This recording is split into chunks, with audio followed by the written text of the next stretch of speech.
Vamos a seguir meditando acerca de los profetas y la profecía en esta serie que estamos teniendo. Y solamente quisiera, antes de entrar de lleno a nuestro primer libro, me decanté después de estar ahí deshojando la margarita.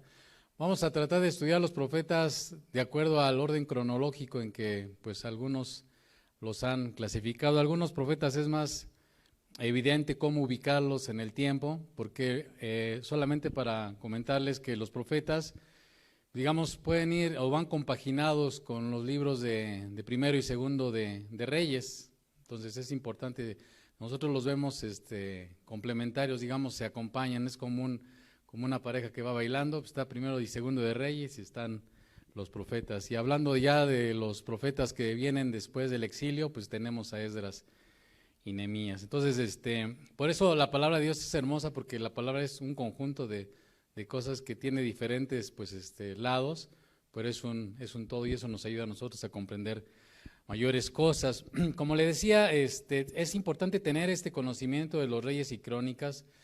Tal vez a nosotros a veces esas cosas nos hacen pesadas, pero hay muchos principios, muchas verdades de parte de Dios, hay cosas que Él nos revela a nosotros con respecto a su voluntad y su propósito eterno.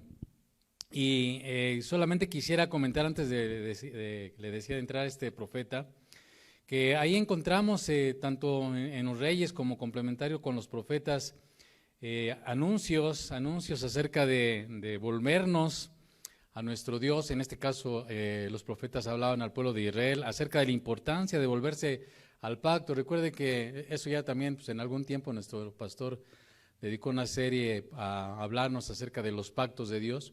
Dios es un Dios de pactos, un Dios de compromiso, un Dios que Él pues pone todo y de nosotros pues solamente espera el sí y la obediencia, el trabajar y caminar en ello. Entonces, sin embargo, a veces el pueblo, tanto de Israel como nosotros, a veces pues nos olvidamos de ese pacto, de permanecer en ese pacto, y los profetas eran una voz de parte de Dios para anunciarle al pueblo que se volvieran a este pacto, a ser fieles al Señor, ¿verdad? Y cuando también anunciaban, como ya hemos comentado en otras ocasiones, anunciaban también el juicio de parte de Dios cuando el pueblo de Dios, y eso también para nosotros como pueblo de Dios, cuando nos obstinamos en nuestra necedad, cuando nos obstinamos en no apartarnos de aquellas cosas que el Señor nos pide que nos apartemos, cuando nosotros nos obstinamos en nuestro orgullo, en nuestra soberbia, pues Dios también en ocasiones tiene que decretar un juicio que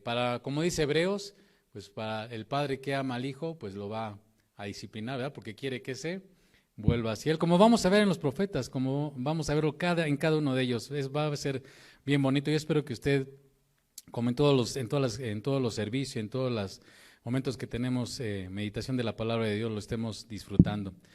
Pero también los profetas tenían un mensaje de esperanza y también tenían ellos recordatorios para que el pueblo considerara la venida del Mesías, de ese rey que el Señor había prometido a su siervo David.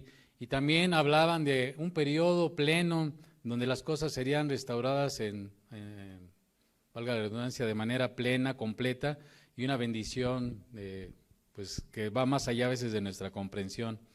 En los profetas nosotros podemos identificar al menos 7 periodos de tiempo cuando los estudiamos, en los que podemos incluir sus profecías. Un primer periodo de tiempo es el periodo propiamente en el que el profeta vivió. Entonces, cuando nosotros leemos los profetas, tenemos que entenderlos desde el punto de vista de lo que ellos estaban viviendo en su momento. Ese es un periodo de tiempo. Otro periodo de tiempo tiene que ver con el cautiverio de Israel. Recordemos que el pueblo de Israel se dividió después de la muerte de Salomón, en lo que la Escritura denomina el reino del norte, o el reino de Israel, y el reino del sur, o el reino de Judá.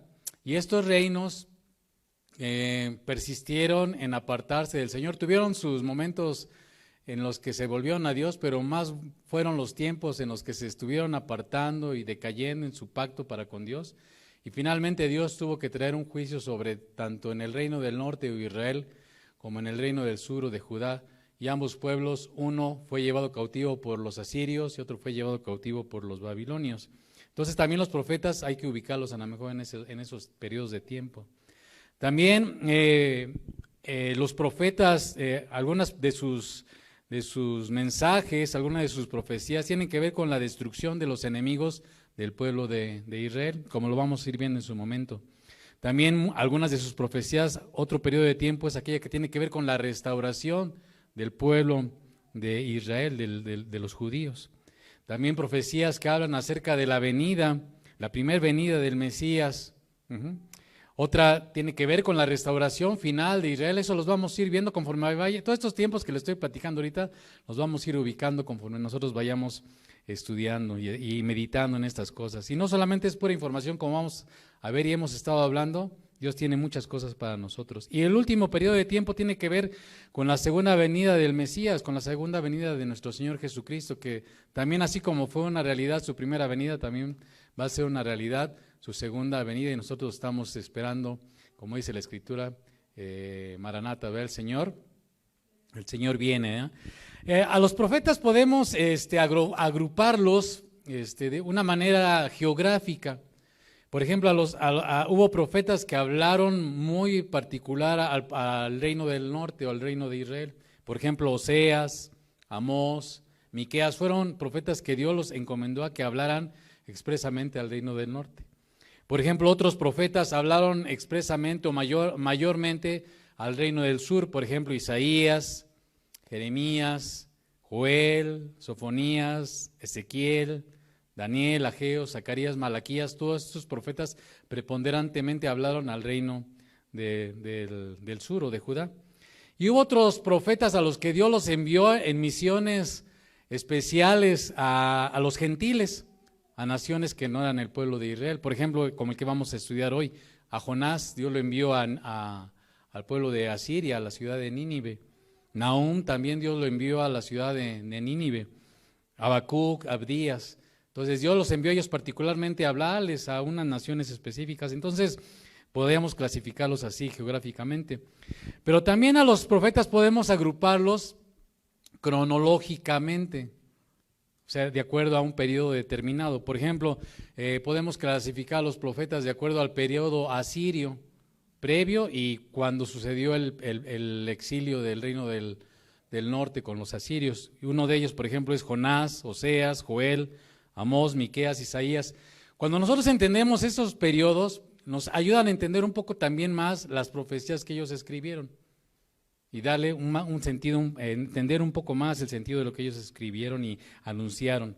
Por ejemplo, otros profetas se clasifican dentro de lo que podríamos decir el periodo del exilio babilónico, durante el periodo de la deportación a Babilonia. Por ejemplo, está Jeremías, está Nahum, está Sofonías, está Habacuc.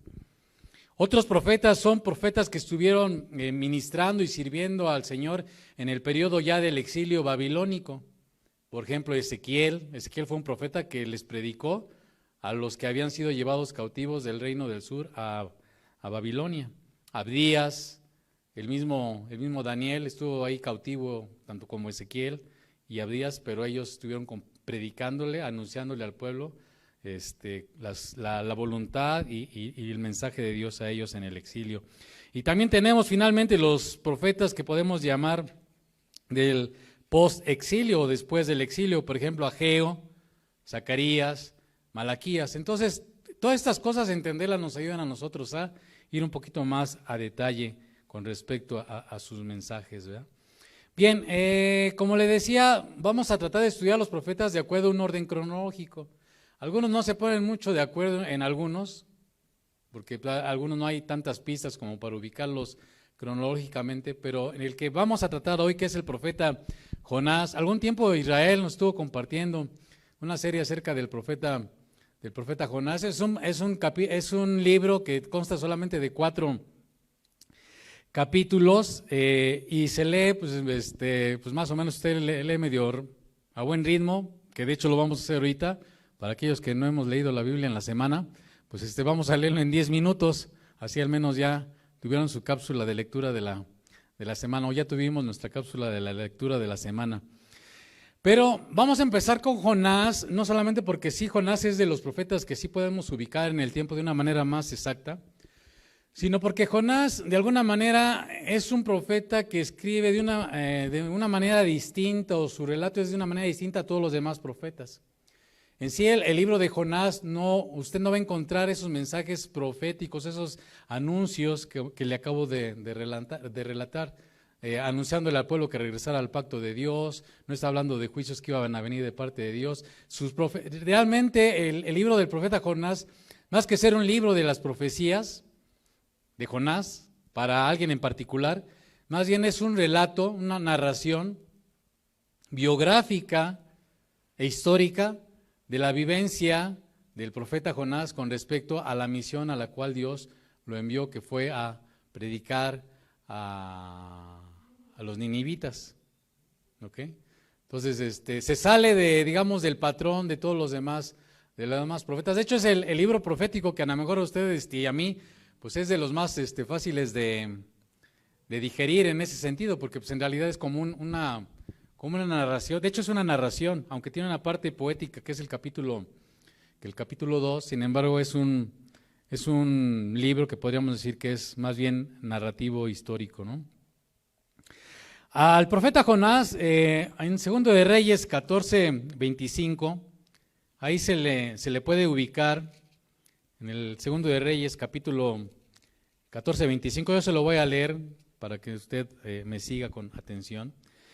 Dice que Jonás, de acuerdo a esta escritura que vamos a leer, más o menos lo podemos ubicar durante el periodo del rey Jeroboam II del reino del norte.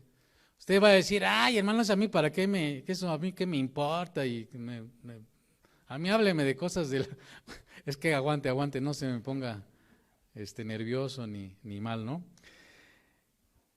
Jeroboam II, que fue uno de los reyes del norte, fue uno de los reyes más malvados después de Acab. Digamos que junto con Acab y Jeroboam II, fueron de los reyes más malvados que tuvo el reino del norte. Eso es importante tomarlo en cuenta. Y en el periodo de Jeroboam II, desde el punto de vista escucha esto porque es importante para nuestras vidas, porque no todo lo que brilla es oro.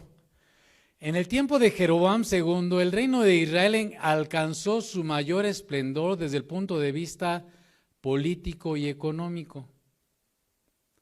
Pero el hecho de que la nación de Israel alcanzara un cenit o una cúspide o una plenitud desde el punto de vista político, militar y social, digamos, en su entorno con respecto a las demás naciones, no significa que el pueblo de Israel estuviera siendo un pueblo de pacto, fiel, justo, recto, temeroso de Dios, apartado del mal, de ninguna manera. Entonces, esto es una enseñanza para nosotros, porque tomando el dicho mexicano, ¿verdad? No todo lo que brilla es oro, pues no cuando pareciera ser que estamos en la cúspide de la economía y de las cosas externas, eso no significa de que estemos nosotros internamente siendo gente de pacto, gente fiel a Dios, gente que ama al Señor, gente que se está apartando en santidad, gente que está siendo recta. Entonces eso debe quedarnos a nosotros claro siempre, ¿no? Entonces vamos a leer desde el 23, le voy a leer yo desde el Segundo Reyes 14:23, dice: el año 15 de Amasías, hijo de Joás, rey de Judá, comenzó a reinar Jeroboam, hijo de Joás, sobre Israel en Samaria, y reinó 41 años, fue un periodo de tiempo bastante larguito. E hizo, versículo 24, lo malo ante los ojos de Jehová, y no se apartó de todos los pecados de Jeroboam primero, hijo de Nabat, el que hizo pecar a Israel. Jeroboam primero fue el que fue la causa de la división del reino del norte y del sur cuando murió Salomón. Dice el versículo 25, hablando de Jeroboam II, él restauró, fíjese, los límites de Israel desde la entrada de Hamat hasta el mar del Arabá, conforme a la palabra de Jehová Dios de Israel, la cual él había hablado por su siervo Jonás, hijo de Amitai, profeta que fue de Gat-Efer. Cuando nosotros leemos esto y decimos, caray, a ver, Dios había hablado a través de Jonás de que el reino del norte iba a poder recuperar un territorio. Entonces usted puede decir, ¿y esto cómo puede ser eso que Dios haga estas cosas? Mire, Dios tiene un plan siempre perfecto y a veces no entendemos él cómo va moviendo las piezas del ajedrez. Y el hecho de que Jonás, impulsado por el Espíritu Santo, le revelara estas cosas a Jeroboam, no significaba que Jeroboam estuviera bien, ¿ok? Esto es bien importante, hermano. Es bien importante que nosotros lo vayamos asimilando, ¿no? Dice, porque Jehová miró la muy amarga aflicción de Israel. Esa es la razón por la que el Señor permitió que Jeroboam II recuperara parte del territorio que ellos habían perdido. Ahorita no me voy a detener mucho en cuestiones históricas, porque si no, pues no me da tiempo. Porque Jehová miró la muy amarga aflicción de Israel, que no había siervo ni libre, ni quien diese ayuda a Israel. Y Jehová no había determinado raer el nombre de Israel de debajo del cielo. O sea, todavía no había Dios ya dicho que se cumpliera ese juicio que Dios iba a tener más adelante. Por tanto, los salvó. ¿Quién salvó al pueblo de Israel de que los enemigos recuperaran más territorio o que les quitaran más territorio a los israelitas? Según este versículo, Dios.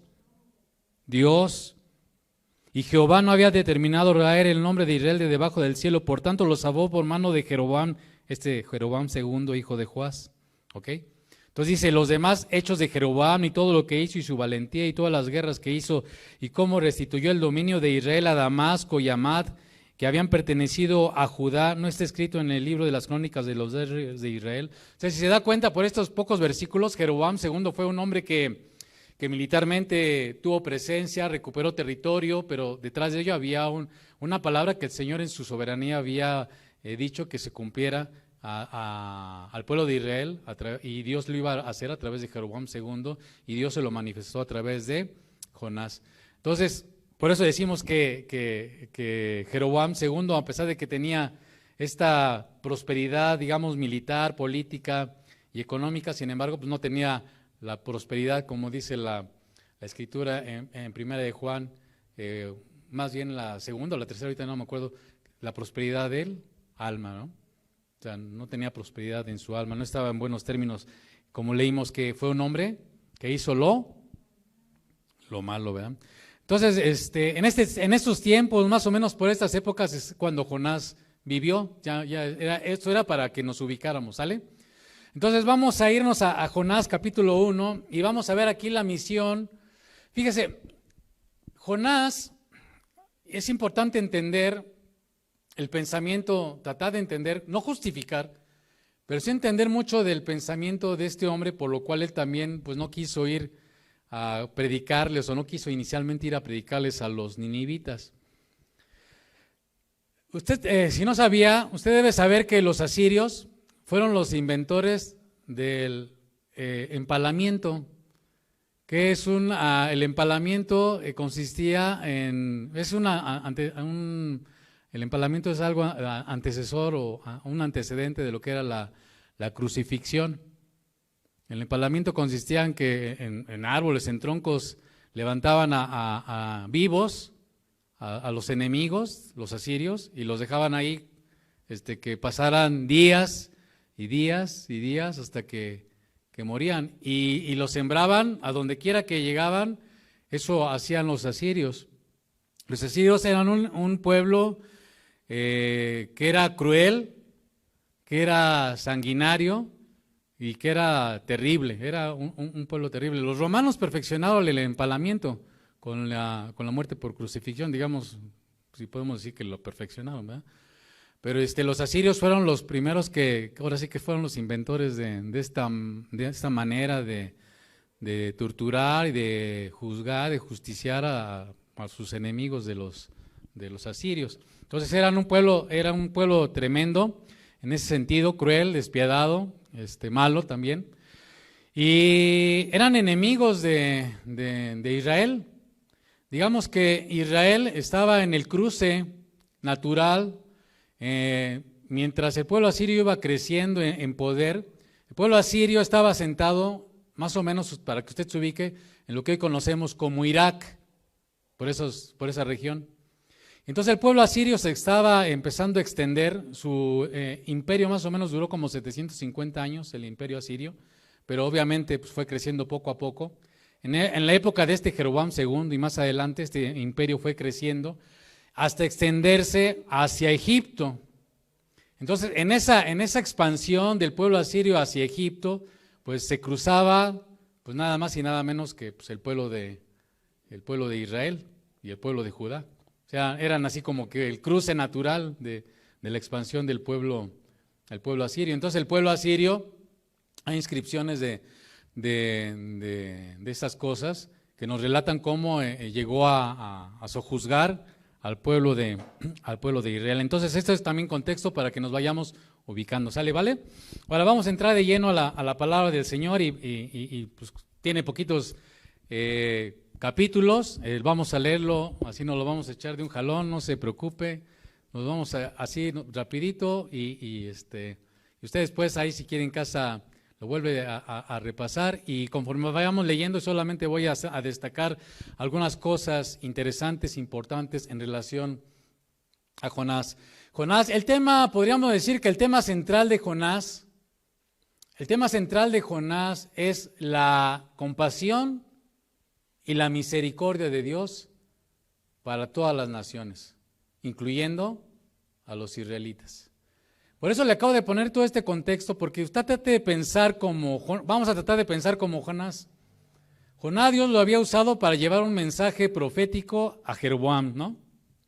Jonás como parte de un pueblo que tiene esa concepción nacionalista, de ese entendimiento a veces no tan amplio de lo que era el pacto con Dios. Ellos pensaban que el pacto de Dios con Israel era, digamos, de manera exclusiva y que de eso no tenía derecho otras naciones a disfrutar de estas bendiciones. Cuando la Escritura, como vamos a ver en otras ocasiones, nos va a enseñar que desde que Dios llamó a Abraham, ¿qué le dijo Dios a Abraham? En ti serán benditas, ¿no? Y cuando Dios llevó al pueblo de Israel a la tierra prometida fue para que Dios usara al pueblo de Israel para bendición a las naciones. De la misma manera Dios nos llama a nosotros no para apropiarnos de las bendiciones, sino sí para apropiarlas en el sentido de hacerlas nuestras, pero también para compartirlas a los demás, a los que no tienen a Dios. No somos la última Coca-Cola en el desierto, no somos exclusivos, no somos más que gente que estaba apartada de Dios, sin esperanza, sin fe, en tinieblas, y que Dios en su misericordia nos llamó de esa situación y nos trasladó al reino de su Hijo amado por su gran bondad y su gran compasión y su gran misericordia. Y ese es el mensaje central de Jonás. Pero pues, Jonás, con esa mentalidad que tenía, pues ¿cómo iba a ir Jonás a hablarle de arrepentimiento, de hablarle a un pueblo como el que le acabo de relatar, cruel, despiadado, sanguinario, malo, enemigo del pueblo de Israel? ¿Cómo iba a llevarle un mensaje de arrepentimiento? ¿Verdad? Bueno, eso estaba en la mente de Jonás, pero Jonás, Dios tenía muchas cosas que enseñarle a Jonás, como tiene muchas cosas que enseñarnos a nosotros. Vino palabra de Jehová a Jonás, hijo de Amitai, diciendo: levántate y ve a Nínive, aquella gran ciudad, y pregona contra ella, porque ha subido su maldad delante de mí. O sea, cualquiera, sea ninivita, sea en el pasado, en el presente, seamos cristianos o no cristianos, judíos o no judíos, israelitas o no israelitas, cuando nosotros obramos mal, somos pecadores y estamos yendo en contra de la voluntad de Dios, del mandato de Dios, de las cosas santas de Dios, pues esas cosas también que suben, ¿verdad? Vámonos. Y Jonás se levantó para huir de la presencia de Jehová. Cuando dice un salmo que, ¿cómo vamos a huir de su presencia? ¿Hay alguno de nosotros que puede huir de su presencia? Ninguno puede huir de su presencia. Entonces vamos anotando estas cosas, hermano. Vaya usted leyendo, no me puedo detener en todo porque si no, no se nos va el tiempo. Y descendió a Jope, y hay una nave que partía para Tarsis, que más o menos lo ubicaban allá como por los rumbos de España. Haga de cuenta que Nínive estaba así por mi derecha, por rumbo ahí de Irak. Hoy Nínive se ubica más o menos en la ciudad de Mosul, ahí en Irak, ¿verdad? Y Tarsis estaba más o menos ubicada por allá por la península ibérica. Entonces imagínense tan lejos el oriente como de él. ¿verdad? Al occidente. Y hay una nave que partía para Tarsis y pagando su pasaje entró en ella para irse con ellos a Tarsis, lejos de la presencia de Jehová. ¿Huiríamos a algunos de nosotros de su presencia? Para nada, ¿verdad? Pero Jehová, aquí vamos a ver milagro tras milagro, ¿eh? Vamos a ver milagro tras milagro de parte de Dios. Algunos ponen en duda la historicidad de este libro, pero el Señor Jesús utilizó este libro y es el único profeta al que el Señor hace alusión con respecto a sí mismo. Es el único profeta que el Señor usa haciendo alusión a sí mismo. No hay ningún otro profeta que al Señor haya hecho alusión a sí mismo, como vamos a ver. Vamos a seguirle. Vamos, ya estoy emocionado. No sé si usted está emocionado, pero espero que usted se emocione. Pero Jehová hizo levantar un gran viento en el mar y hubo en el mar una tempestad tan grande que se pensó que se partiría la nave y los marineros tuvieron miedo. Fíjense, estos hombres diestros tuvieron miedo de esa tormenta y cada uno clamaba a su Dios, porque esa era la creencia, ¿verdad? Algunos pensaban que pues ahora sí que cada región tenía sus dioses y entonces había un dios ahí en Asiria, había otro dios de los babilonios, y había otro dios en Egipto y ahora sí que el dios de Egipto no se metía con el dios de Babilonia, porque cada quien tenía su territorio, así pensaban esas personas de esos tiempos, ¿verdad? Y entonces cada uno clamaba a su Dios y echaban al mar los enseres que había en la nave para descargarla de ellos, pero Jonás había bajado al interior de la nave y se había echado a dormir. Y el patrón de la nave se le acercó, imagínense, ahí el sangoloteo estaba a todo lo que daba y este cuate, pues, según esto dice que estaba durmiendo, entonces si lo dice la escritura, pues así es, ¿no? Entonces... Y el patrón de la nave se le acercó y le dijo, ¿qué tienes, dormilón? Levántate y clama a tu Dios, quizá Él tendrá compasión de nosotros y no pereceremos. Y dijeron cada uno a su compañero, venid y echemos suertes para que sepamos por causa de quién nos ha venido este mal. Y echaron suertes y no sabemos cómo lo hicieron, pero también ahí estaba la mano de Dios porque la suerte sobre quién cayó. Ahora, con esto no quiere decir que usted vaya y compre su ráscale y entonces, pues porque como soy cristiano y si le rasco ahí está la suerte, Dios me va a bendecir. No está diciendo eso, ¿eh? Entonces le dijeron ellos, decláranos ahora por qué nos ha venido este mal. ¿Qué oficio tienes y de dónde vienes? ¿Cuál es tu tierra y de qué pueblo eres? Y él le respondió, soy hebreo. Fíjese, las contradicciones en las que nosotros vemos, como lo explicó alguna vez Israel, de este pasaje cuando lo estudió a detalle. Somos bien contradictorios, ¿verdad? Decimos que somos pueblo de Dios y que Dios está con nosotros, pero viene esta pandemia, viene esta cuestión y ¿qué hacemos los cristianos? Pues nos friqueamos, nos llenamos de miedo, nos da la calambrina, nos atemorizamos, nos empiezan a temblar las rodillas y que si Evergrande, que es una empresa inmobiliaria china, se va a la quiebra y nos va a llevar a todos junto con los chinos, y nos va a llevar entre las patas y todos, ay, ¿qué va a pasar? ¿No? Soy hebreo y temo a Jehová. Y entonces, ¿qué haces ahí, verdad? Dios de los cielos que hizo el mar y la tierra, y aquellos hombres temieron sobremanera. Fíjense, ellos tenían más temor al respecto de esta situación que el propio Jonás. Y le dijeron, ¿por qué has hecho esto? Porque ellos sabían que huía de la presencia de Jehová, pues él se lo había declarado. A lo mejor cuando se lo dijeron, ellos lo tiraron así como que, bueno, está bien si tú lo dices. Y le dijeron, ¿qué haremos contigo para que el mar se nos aquiete? Porque el mar se iba embraveciendo más y más. Fíjese, Dios estaba ahí interviniendo. A veces nosotros luego decimos, ¿por qué me está pasando a mí esto? Que ya no siento lo duro, sino lo tupido. Bueno, tenemos que examinarnos a nosotros mismos, ¿no? Digo, no siempre las cosas son porque estemos en pecado. A veces puede ser que sí, a veces pueden ser circunstanciales, pero por eso tenemos una comunión con Dios para que Él nos ayude a, si no entender, al menos estar en paz y estar tranquilos en su mano, porque si ya examiné y no es algo que yo haya hecho mal, pues Señor, de todos modos, si hice mal, pues me arrepiento, y si no, Señor, en tus manos, como dijo el Señor cuando estaba en la cruz del Calvario, en tus manos encomiendo mi espíritu y adelante, Señor, se haga tu voluntad. Él les respondió, tomadme y echadme al mar, y el mar se os aquietará, porque yo sé que por mi causa ha venido esta gran tempestad sobre vosotros. Aquellos hombres trabajaron para hacer volver la nave a tierra, mas no pudieron porque el mar se iba embraveciendo más y más contra ellos. O sea, Jonás les dijo, échenme O sea, echarlo al mar así en esas condiciones, ¿qué significaba? Una muerte segura, ¿verdad? Entonces clamaron a Jehová estos que ni le conocían, pero pues ahí en ese momento de desesperación, a veces sí pasa a la gente que puede ser que nunca haya oído el Evangelio, o a lo mejor haya tenido así un atisbo de alguien de que le habló alguna vez del Evangelio, pero está en un momento de crisis y clama a Dios. Dios es capaz de, porque es soberano, ¿verdad? Oír ese clamor y venir en el auxilio de esa persona que pues a lo mejor nada más tiene así de Dios una pizca, ¿no? Que perezcamos nosotros por la vida de este hombre, ni ponga sobre nosotros la sangre inocente, porque tú, Jehová, has hecho como has querido. Y tomaron a Jonás y lo echaron al mar, y el mar se aquietó de su furor. Fíjese, otro milagro, ¿no? ¿Cómo empezó con una tempestad y así en un instante?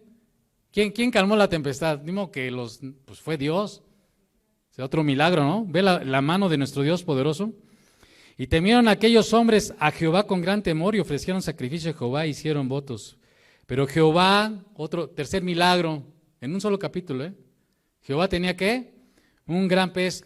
Quítele eso de la ballena, en ningún lugar dice nada de ballenas, ¿sale?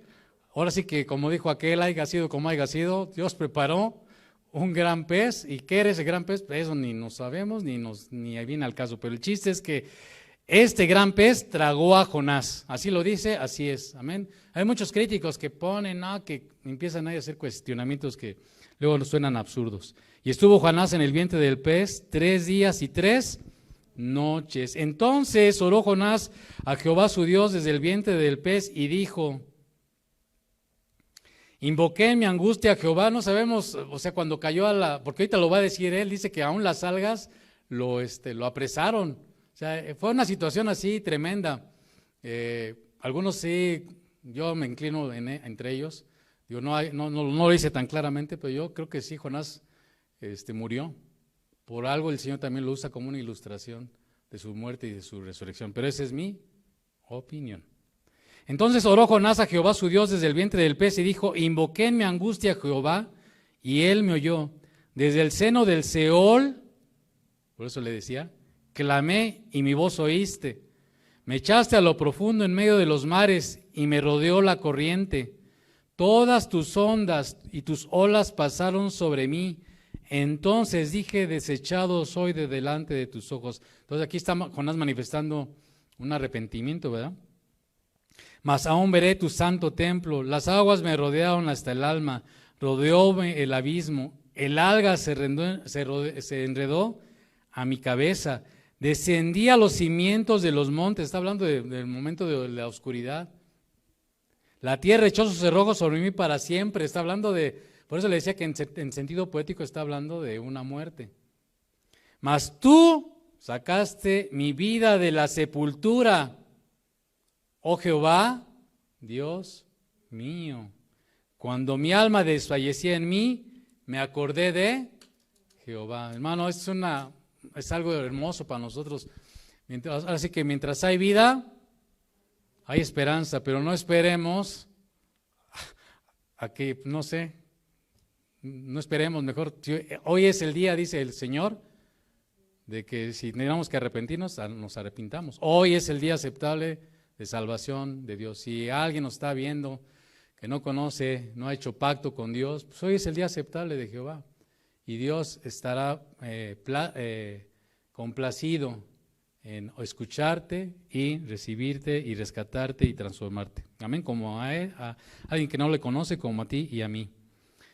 Mi oración llegó hasta ti en tu santo templo. Los que siguen vanidades ilusorias, su misericordia abandonan. Mas yo con voz de alabanza te ofreceré sacrificios. Pagaré lo que prometí. La salvación es de Jehová, ¿verdad? ¿De quién es la salvación? De Jehová. La salvación es de Dios. Y Él, si no los dice Dios, clama a mí y yo te responderé. Y cuando dice, y te enseñaré cosas grandes y maravillosas, no está hablando de que vamos a tener un castillo, que vamos a tener un Rolls Royce, de que vamos a tener una cuenta llena de dinero, de cosas luego externas, tanto materiales como aún de salud, no está hablando solamente de eso. ¿Ok? La salvación es de Jehová. Y mandó, el cuarto milagro, ¿no? Y mandó Jehová al pez. ¿Quién es el que tiene la soberanía absoluta sobre todo? Y entonces, hermano, ¿por qué nos preocupamos? ¿No dice por nada estés angustiado o afanado, en otras palabras? ¿Por qué nos angustiamos? ¿Por qué nos afanamos? ¿Por qué nos atemorizamos? Dios tiene el dominio sobre todas las cosas. Y mandó Jehová al pez y vomitó a Jonás en tierra. Vámonos. Vino a mí palabra de Jehová por segunda vez a Jonás diciendo ya de esta experiencia tremenda. Le dice otra vez Dios a Jonás: levántate y ve a Nínive, aquella gran ciudad, y proclama en ella el mensaje que yo te diré. Y se levantó Jonás y fue a Nínive conforme a la palabra de Jehová. Entonces Jonás fue, llegó allí a las orillas de una playa, no nos dice específicamente de dónde, pero del mar Mediterráneo, y tuvo que recorrer una gran distancia hasta llegar a la ciudad de Nínive, porque Nínive está metida dentro de lo que ya le acabo de decir, lo que es Irak en estos tiempos. Y fue a la ciudad de Nínive, grande en extremo, dice que era de 3 días de camino. Cuando usted vea o escuche una ciudad así como esta, no piense en la Ciudad de México, no piense en Tlalnepantla, no piense en el Rosario, no eran ciudades como las de nosotros. Cuando dice grandes en extremo, no es que estuvieran una casa pegada con la otra, eran otra manera como ellos construían, era otra manera como estaban urbanizados los territorios, ¿sale? Para que no, porque decimos, hay una gran ciudad y pensamos en mi changarro ahí del Chayo, o lo que sea, ¿no? O aquí, Vista Hermosa, ¿no? No eran así las ciudades. Y comenzó Jonás a entrar por la ciudad camino de un día y predicaba diciendo, fíjese la predicación de Jonás, de aquí a 40 días Nínive será destruida, punto. Ni siquiera no les habló del amor de Dios, no les habló de la misericordia de Dios, porque muy probablemente lo que había en el corazón de Jonás era que sobre esta nación lo único que merecían era el juicio de Dios. Que esta nación era cruel y por su crueldad lo único que merecían era juicio, condenación. Dios no nos ha llamado, como le dije en una predicación de las parábolas, Dios no nos ha llamado a condenar. O sea, de mandar a la gente al infierno. Hay 2 acepciones que después se los voy a explicar, pero ahorita no es el tiempo. Y cuando está hablando de estas cosas de condenación, de juicios, desde el punto de vista o la acepción de, ahora sí que, pues decir, como luego decimos popularmente, mandarlos al infierno, ¿verdad? Pero esa era la predicación de Jonás: de aquí a 40 días Nínive será destruida. Y los hombres de Nínive creyeron a Dios. Estos nos ganan a nosotros. Y proclamaron ayuno y se vistieron de silicio, que era ceniza, desde el mayor hasta el menor de ellos, y una vestimenta especial que usaban en esos tiempos, para manifestar dolor, tristeza, luto, pesar. Y llegó la noticia hasta el rey de Nínive y se levantó de su silla, se despojó de su vestido y se cubrió de silicio y se sentó sobre ceniza, e hizo proclamar y anunciar en Nínive por mandato del rey de sus grandes, diciendo, fíjese hasta dónde llegó el entendimiento espiritual, porque cuando alguien tiene disposición y escucha la palabra del Señor y se vuelve a la exhortación del Señor de dejar nuestros malos caminos, Dios oye y Dios obra.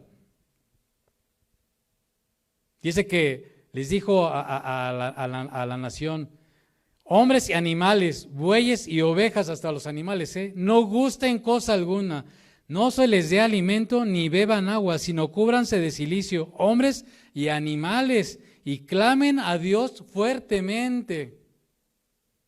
La expresión es un clamor de adentro, de lo profundo, de las entrañas, de dolor, de pesar, de darse cuenta que por causa de su injusticia, de su maldad, pues se les reveló eso y ellos lo creyeron, le creyeron a Dios que iba a venir ese juicio y dijeron, hemos hecho grande mal. Digo, le estoy parafraseando el sentido de lo que está aquí el Señor diciéndonos, ¿no? Y clamen a Dios fuertemente y conviértase cada uno de su mal camino, de la rapiña que hay en sus manos. Fíjese, la exhortación del rey. ¿Quién sabe si se volverá y se arrepentirá a Dios y se apartará del error de su ira y no pereceremos? Y vio Dios lo que hicieron. O sea, él miró, no miró lo externo solamente. O sea, ¿qué miró Dios, como dice la palabra? Al corazón contrito y humillado, como nos exhortaban, creo que el domingo nuestro hermano, ¿verdad? Corazón contrito y humillado, tú no desprecias, ¿verdad? Eso es lo que miró Dios, aparte de lo que ellos manifestaron, ¿verdad? Las dos cosas fueron de la mano. Que se convirtieron de su mal camino y se arrepintió del mal que había dicho que les haría y no lo hizo. 150 años después, Dios envió otro profeta a Nínive, que se llamaba Nahum. Y en esta ocasión, Dios también con un juicio hacia esa ciudad, les dijo que iba a destruirlos y que los iba a desaparecer. Y ellos en ese tiempo ya no escucharon otra vez como en esta ocasión a Dios. Y Dios cumplió su palabra cuando Dios les mandó este mensaje nuevamente por boca de Nahum. Eso lo vamos a ver después.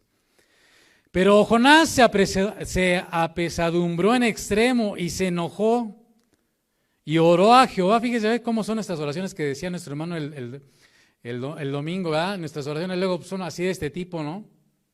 En lugar de darle gracias a Dios porque alguien se convirtió, darle gracias a Dios porque su esposo se convirtió. Yo me acuerdo bien de la historia de alguien que creo que, si estoy equivocado, pues, pero no sé creo que sí es una realidad. Una esposa estaba orando por su esposo, se convirtió el esposo y la esposa decía, bueno, ¿cómo así nada más ya le pidió perdón a Dios y todo lo que pasó aquí? Y la esposa se apartó del Señor porque pues, no alcanzaba a entender, como Jonás y como a veces algunos de nosotros entendemos, cómo es que alguien tan malo, tan perverso, tan cruel, tan vil, por ejemplo como eran los asirios, se volvieron a Dios y se arrepintieron. Y dijo, ahora, oh Jehová, ¿qué es esto? Fíjese, ¿no es esto lo que yo decía estando aún en mi tierra? Por eso me apresuré a huir a Tarsis, porque yo sabía, fíjese, a veces así somos, porque yo sabía que tú eres Dios clemente y piadoso, tardo en enojarte y de grande misericordia, y que te arrepientes del mal. Jonás, yo creo que algunos piensan que él esperaba que el trato de Dios para con Israel fuera así exclusivo y fuera en este sentido.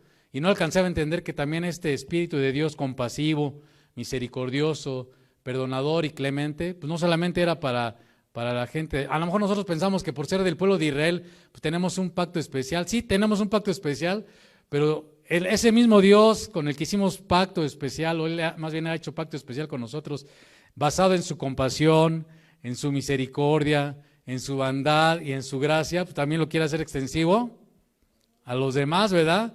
Y para eso nos va a usar a nosotros, ¿verdad? Entonces, no tenemos por qué enojarnos si vemos que un malo de Malolandia se arrepiente, un mochaorejas o un narcotraficante o alguien así que sea así malote, porque en la Biblia hablan de unos malotes, ¿no? Como vamos a ver después.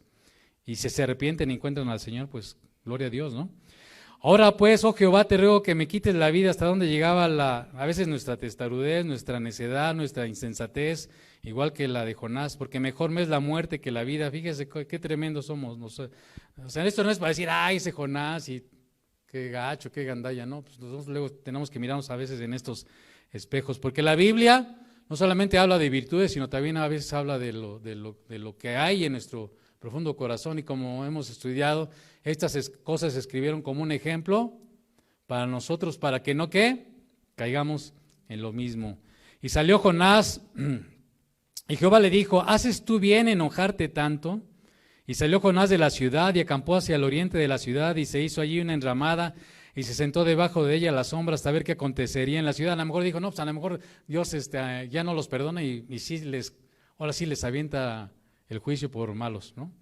Pero no pasó así, porque Dios es fiel a su palabra, y si alguien se vuelve a Él es misericordioso para perdonar. Y preparó Jehová Dios una calabacera, la cual creció sobre Jonás para que hiciese sombra sobre su cabeza y le librase de su malestar. Y Jonás se alegró grandemente por la calabacera, ¿verdad? Qué egoístas somos, ¿verdad? Queremos la bendición, si nos da bien, aunque a los demás les vaya como que les caiga el chahuiz, que les caiga el juicio, que se los lleve un tren, que los muerda un tren y que los atropelle un perro, ¿no? Y somos egoístas luego. Solamente pedimos, como alguna vez nos compartió nuestro hermano Waldo, como el chango, ¿verdad? Todo para acá, todo para acá, todo para todo para acá. Y Jonás se alegró grandemente por la calabacera, pero al venir el alba del día siguiente, Dios preparó, fíjese, ¿cómo? Ese es otro milagro, ¿no? ¿Qué hizo Dios? Así creció un árbol y le dio sombra, ¿no? Pero ¿cómo? Así de un día para otro, ¿no? ¿No es un milagro? Pues está lleno de milagros Jonás, hermano. Pero así también, de un día para otro, mandó un gusano, ¿verdad? Y se comió ahí la calabacera y se secó, ¿verdad? Y no solamente eso, y aconteció que al salir el sol, preparó Dios un recio viento solano, y el sol hirió a Jonás en la cabeza y se desmayaba y deseaba la muerte. Qué tremendos somos, ¿no? Qué tremendos somos. Diciendo, mejor sería para mí la muerte que la vida. Más preocupados, a veces más centrados en nosotros mismos, más preocupados por nuestras situaciones personales, que a veces por las almas, como se nos ha estado exhortando. Yo creo que Dios nos está queriendo mover a eso, que se nos quite este espíritu egoísta, esta actitud soberbia y egoísta que tenemos de que no hemos querido predicar el evangelio, y Dios nos está, yo creo que llamando a que lo hagamos, por partes de las oraciones que estamos haciendo las mujeres y los hombres, cada quien es en sus reuniones de oración, pero yo creo que Dios nos está queriendo que nos volvamos de nuestro egoísmo, ¿verdad? Y le respondió, mucho me enojo, le dijo Jonás al Señor, hasta la muerte. Y dijo Jehová, tuviste tú lástima de la calabacera, en la cual no trabajaste, ni tú le hiciste crecer, que en espacio de una noche nació y en espacio de otra noche pereció. Y aquí vamos a acabar con la meditación. Fíjese, así nos pasa, ¿no? Estamos más preocupados por lo que perdemos, por nosotros, por yo, primero yo, después yo, tercero yo y al último yo.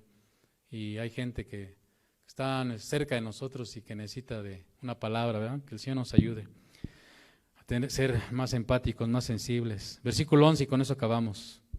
Dice, y no tendré yo piedad de Nínive, aquella gran ciudad donde hay más de 120,000 personas que no saben discernir entre su mano derecha y su mano izquierda. Está hablando de niños, ¿eh? Cuando dice que no saben discernir entre su mano derecha y su mano izquierda, está hablando de niños. El sentido original de la palabra ahí en el original es hablando de niños. Había 120,000 niños, o sea, había más adultos. O sea, era una ciudad que estaba, más o menos dicen que eran como 600,000 habitantes.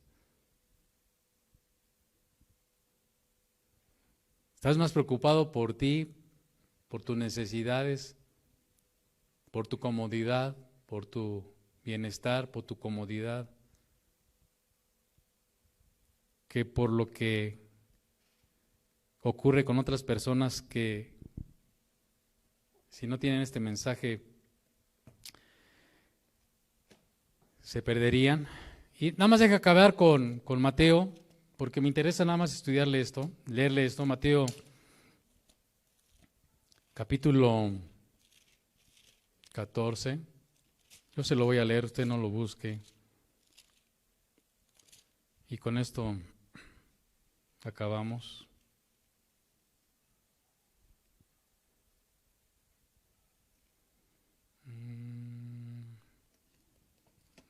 Déjame ver la cita. La cita. Mateo 12, 39. Mateo 12, 39, y ya con esta última escritura terminamos.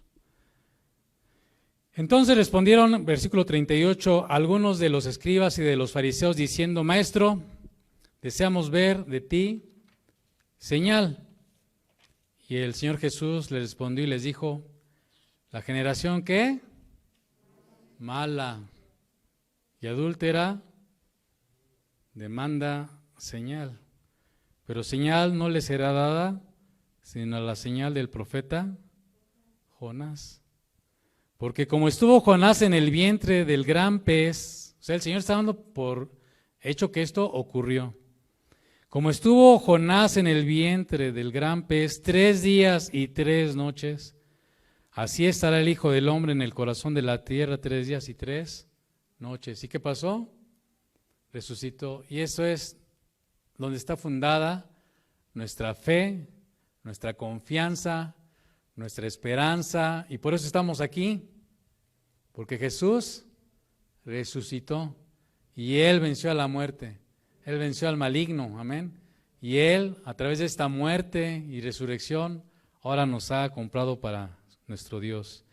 Los hombres, dice, los hombres de Nínive se levantarán en el juicio con esta generación y la condenarán, porque ellos se arrepintieron a la predicación de Jonás. Fíjese, ¿y cómo termina el Señor? Y aquí que hay alguien más que Jonás. Entonces, pues más tenemos que arrepentirnos, ¿verdad?